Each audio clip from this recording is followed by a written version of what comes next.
to diet. Former world-class triathlete, retired firefighter, hangs out with Lance Armstrong. They work out together. This man knows what he's talking about. I notice on your shirt it says Plant Strong. Plant Strong all day long. You don't eat meat. You know, I don't eat meat, and I would argue that you shouldn't eat meat, and your viewers shouldn't eat meat, and the extent to which we all stop the meat, drop the dairy, and start rolling. It's a firefighter term. Yes. Stop, drop, and roll. Yes. Start rolling with plants, the better off we're all going to be. Is it okay if we just cut down on the meat and focus more on the plants? Absolutely, it's better, but I would tell you and anybody else to stop arguing for your limitations. Okay. And, you know, do you want to have 2 or 3 cigarettes a day, or do you want to, like, take it to the just take it to the next level? Yeah, just do a nice, you know, sever it off and just say goodbye.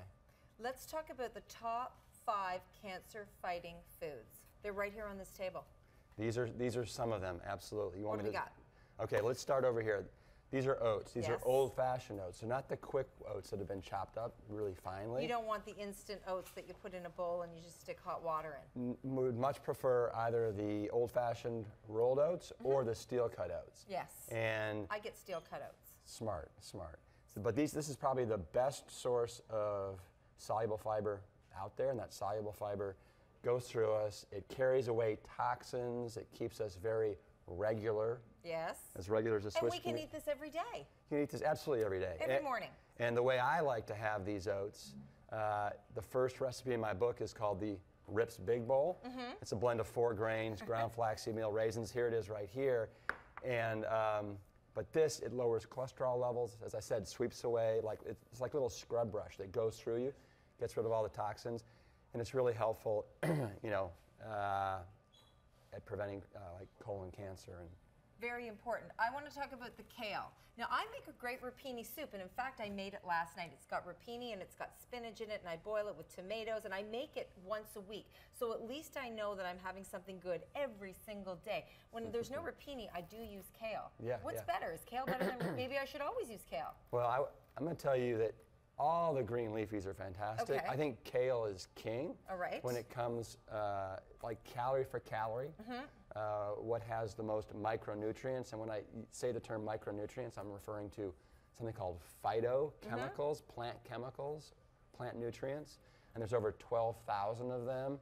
And their job basically is to go in and zap free radicals that we get, either it's from eating poorly or the environment, and zap those like a fire extinguisher would. And these things, they cause premature aging, heart disease, cancer. And so kale rocks. Here what we have They all rock, but kale is king. What do you have here? Kale is king. It doesn't like to brag it, but it's almost 50% protein. Okay. This is basically dehydrated kale chips. That you can just have at your desk. Can I eat these now? Please, please. Okay. And this has got some lemon juice, nutritional yeast, and ground cashew. Oh, that's in your book, that recipe? This recipe is not in my book. It will be in the next book that's coming out in about 10 months. All right, so we'll have you back in 10 months to talk about that. What else do we have? Okay, we've got 3 more. We do. So these are sweet potatoes. Sweet potatoes, the problem with potatoes is not that they're not healthy, it's what people put on potatoes, right? The sour cream, the bacon bits, the ranch dressing, all that nonsense.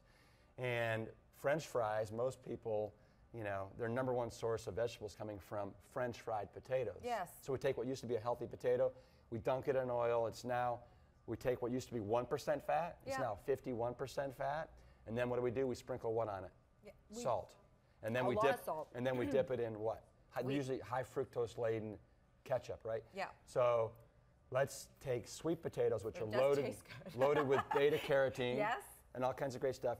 And the best way to do this is bake it up for, let's say, 40 minutes, just until it's not quite done. And then slice it in half, and then slice it into steak fries, and then put it back in the oven at about 400 degrees for 5-10 minutes, and now you have amazing fries. They're baked, they're not deep fried, and you just add a little bit of spices on top. Fantastic. We don't have a lot of time, so very quickly, the last 2, bananas, very important, and what's the other one? Yep, and this is pizza. The problem is most people lather everything in their life now with cheese. We're we want to put a ton of vegetables on here. I know, sorry, we don't have a lot of time, and I want to promote what you're doing tomorrow. All right, So gotcha. you can meet Rip tomorrow at Yonge Dundas Square, right out here for 10,000 tastes. It's a free event. It will feature 100,000 plant-based food samples and veggie burgers.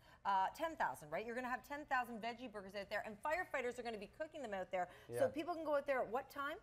11 o'clock. 11 o'clock tomorrow. Meet Rip. You can go to 1000taste.com or at Engine2Diet for more information. Of course, we'll have more information on breakfasttelevision.ca. Please come back. Nice to meet you. Thank you very much. Good advice.